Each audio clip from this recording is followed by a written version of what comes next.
10 oktyabr 2025-ci il tarixdə Masallı rayon Heydər Əliyev mərkəzində Masallı rayon İcra Hakimiyyətinin təşkilatçılığı ilə Azərbaycan Televiziya və Radio Verilişləri Qapalı Səhmdar Cəmiyyətinin əməkdaşları tərəfindən rayon ictimaiyyətinin fəal nümayəndələri ilə görüş keçirilib.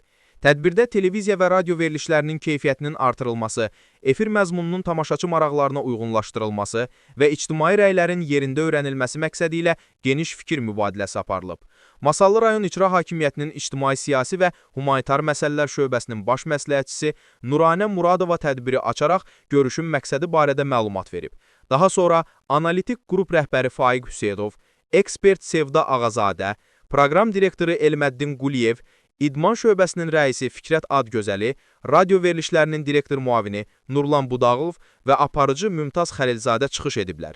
Tədbir zamanı iştirakçılar, rayon ziyalıları, gənclər və ictimai fəallar televiziya və radio proqramları ilə bağlı təklif və fikirlərini bölüşüblər. Verilən suallar cavablandırılıb, qarşılıqlı müzakirələr aparılıb.